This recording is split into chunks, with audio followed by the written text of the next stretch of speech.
देखो अब जो हम टॉपिक स्टार्ट करने वाले हैं बहुत ज़्यादा इंपॉर्टेंट टॉपिक है। क्या है टॉपिक का नाम? Independence event. मैं हर बच्चों से कहता हूँ बेटा ये वीडियो देखने से पहले इसका पहले बाकी वीडियो जरूर देखें, पेंडिंग वीडियो भी पड़ी हुई है उनको देखने के बाद इस टॉपिक को करें। आप एकदम से इस वीडियो को देखेंगे तो समझ में नहीं आएगा।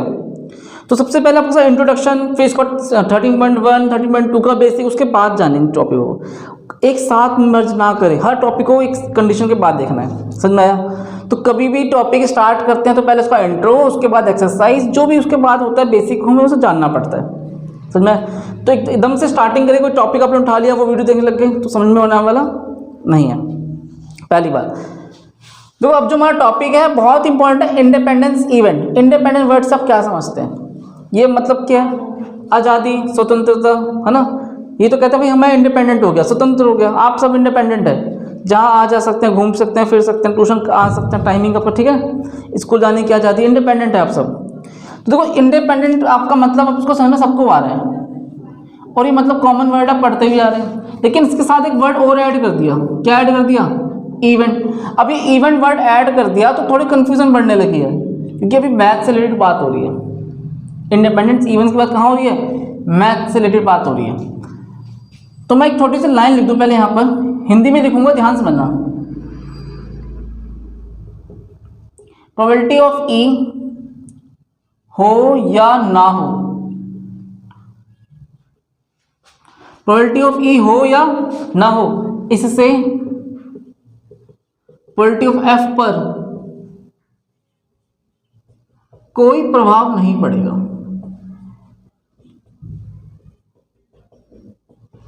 और सेम मैं ऐसे लिख दूं, अगर प्रोबेबिलिटी ऑफ एफ हो या ना हो, इससे प्रोबेबिलिटी ऑफ ई पर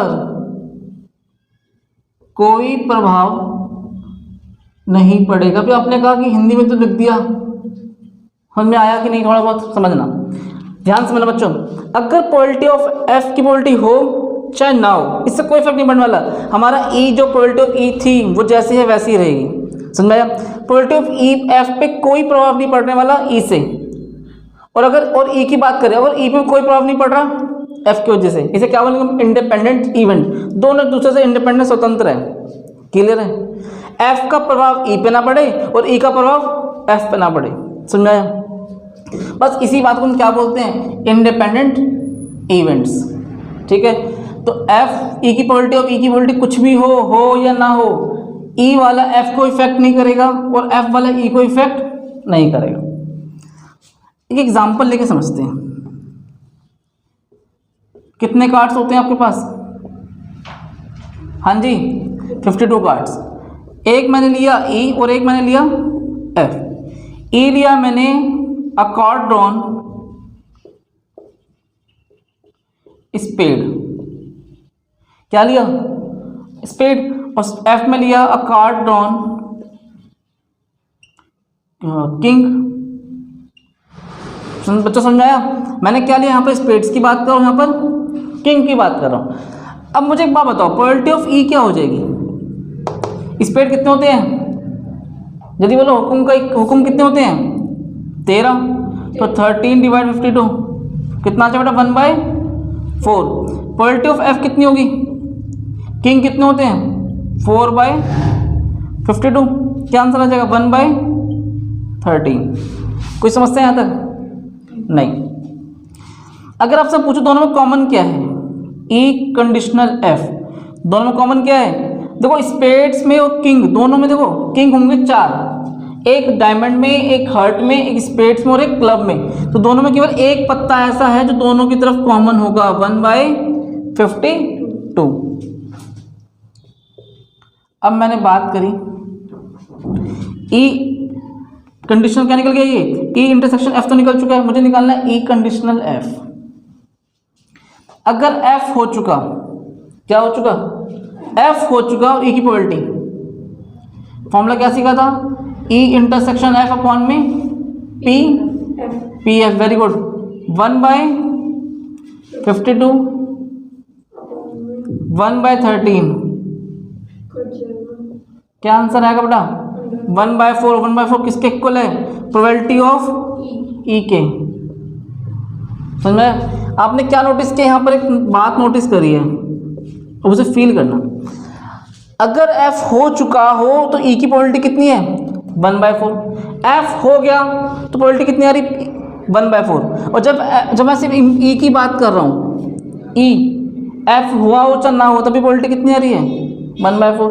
समझ में? तो f हो चाहे ना हो फर्क नहीं पड़ने वाला, e की प्रोबेबिलिटी क्या होगी 1/4। कितनी हो रही है 1/4। दोबारा देखो, यहाँ पर सिर्फ प्रोबेबिलिटी ऑफ e कितना है 1/4। यहाँ पर f का कोई रोल ही नहीं है, f हुआ ही नहीं। कितनी प्रोबेबिलिटी आई e की 1/4। और अगर f हो चुका हो तो e की प्रोबेबिलिटी भी कितनी आ रही है 1/4। समझ में लॉजिक? हाँ या ना? तो आपने क्या देखा, क्या एक बात नोटिस की कि सर f के होने से और ना होने से तो e पे कोई प्रभाव ही नहीं पड़ रहा है, क्योंकि e का आंसर क्या आ रहा है हमेशा 1/4। कोई डाउट किसी के मन में? अब मैं थोड़ा सा उल्टा करके देखता हूँ। अब मैंने क्या किया, f कंडीशनल e निकाला। क्या निकाला? f conditional e। इस बार e हो चुका है, इस वाले में क्या था बेटा f हो चुका था। तो जब e हो चुका है तो ऊपर फॉर्मूला तो वही रहेगा, और डिवाइड बाय क्या लिखेंगे e। Very good. क्या आएगा ऊपर 1/52 डिवाइड बाय e की प्रोबेबिलिटी कितनी है 1/4 1/13। एक बात बताओ, जब e हो चुका है, जब e हो चुका है तब भी आपकी प्रोबेबिलिटी कितनी आ रही है, और जब e नहीं हुआ था तब भी प्रोबेबिलिटी कितनी आ रही थी? चेक करो क्या आंसर था।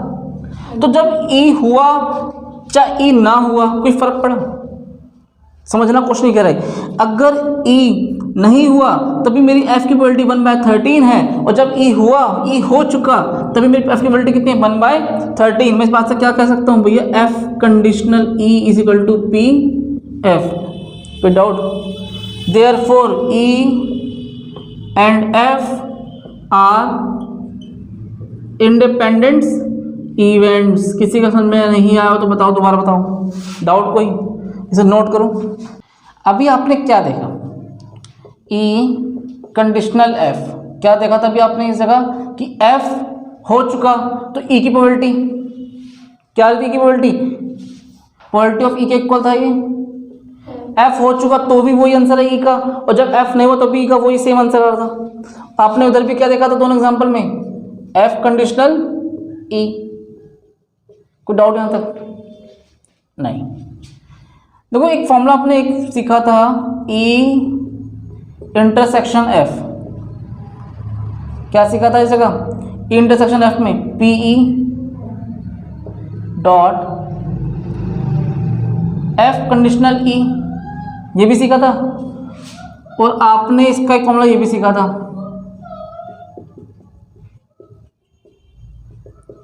pf डॉट मल्टीप्लिकेशन थ्योरम में भी तो सिखाया आपको मैंने जस्ट। क्या सिखाया? pf multiply e conditional f। ठीक है, इन बातों को मैंने यहाँ पे लिख दिया और ये भी आपने देखा। अब इन्हीं से मैं छोटा सा फॉर्मूला और जनरेट करूंगा, वो क्या कहलाएगा, इंडिपेंडेंस इवेंट्स होने पर क्या कंडीशन होगी वो डिस्कस करेंगे। छोटी सी बात है, समझना। इसी को दोबारा देखो, e इंटरसेक्शन f pe, क्या लिखा है पी ई मल्टीप्लाई। तो बेटा f कंडीशनल e, e हो चुका तो f आने की प्रोबेबिलिटी, जब e हो चुका f आने की प्रोबेबिलिटी क्या है, किसके इक्वल है ये? चेक करो ना, f कंडीशनल e, जब e हो चुका तो f की प्रोबेबिलिटी क्या आती है पी एफ के। तो क्या मैं इस जगह पी एफ नहीं लिख सकता हूँ? क्यों? Therefore it is equal to this, equal है आपस में। तो मैंने क्या यहाँ से फॉर्मूला बना दिया, e intersection f is equal to P multiply P F. ये कब होगा? if e and f are independence events. समझ में आया? जब इंडिपेंडेंस इवेंट है तो कंडीशन क्या हो जाएगी, e intersection f is equal to P multiply P F. कोई डाउट आता है? नहीं। अगर आप यहाँ से कुछ जानना चाहते हैं तो ये भी जान सकते हैं, e intersection f P F लिख दिया multiply e conditional F, check करो क्या आंसर होता है, क्या दोनों सेम नहीं है? तो ये जो हमने इन्हीं फॉर्मूले से, जो हमने मल्टीप्लिकेशन थ्योरम से सीखी और हमने जो अभी प्रूफ किया इंडिपेंडेंस इवेंट्स में एक एग्जांपल देके, हमने उन्हीं से क्या सीख लिया, एक फॉर्मूला जनरेट किया कि भैया अगर ये चीज़ किसके इक्वल होगी, पी ई के, और ये किसके इक्वल है, पी एफ के, तो मैं इस जगह डायरेक्ट क्या लिख सकता हूँ, पी एफ लिख सकता हूँ। और ऐसा कब होगा, जब E and F R independence event. इसे कॉपी करूँ तो यहाँ पर मैंने एक वर्ड लिखा है म्यूचुअली एक्सक्लूसिव इवेंट्स। ये वर्ड आप ऐसा था जो कॉमन आप पढ़ते हो, क्लास 11 में पढ़ा था आपने प्रोबेबिलिटी वाले चैप्टर में, म्यूचुअली एक्सक्लूसिव इवेंट्स।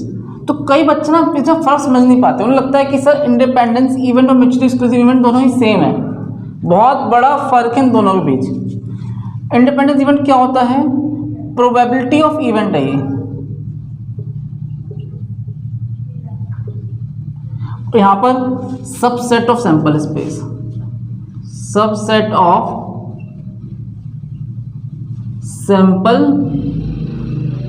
स्पेस, या इन टर्म्स ऑफ इवेंट बोल सकते हैं इसको हम, क्या हो सकते हैं, इन टर्म ऑफ इवेंट। अगर हम देखो इंडिपेंडेंस की बात करें तो कुछ ना कुछ कॉमन होगा, कॉमन होता है, बट यहाँ पर कॉमन नहीं होता है, समझे? तो एक छोटी सी लाइन बताऊंगा यहाँ पर may have common outcomes, but यहाँ नो कॉमन आउटकम्स, कुछ भी कॉमन होने वाला नहीं है। अभी हमने इसकी बात तो कर चुके हैं, इंडिपेंडेंस इवेंट्स के बारे में क्या होता है सब कुछ डिस्कस कर लिया हमने। अब यहाँ का थोड़ा बेसिक फॉर्मूला जान लेते हैं 11th का ही। क्या लगता है, E conditional F, E intersection F is equal to क्या होगा बेटा, 5, कि दोनों में कुछ भी कॉमन नहीं है। ई और एफ दोनों कैसे हैं, mutually exclusive events, because in दोनों में कुछ भी कॉमन नहीं होता है, तो डाउट। और जब दोनों में कुछ भी कॉमन नहीं है तो probability of E union F, probability of E plus probability of F, तो मैं क्यों ऐसा हो रहा है, इसका फॉर्मूला होता क्या था, क्लास 11 में पढ़ा था आपने, probability of E union F is equal to probability of E probability of F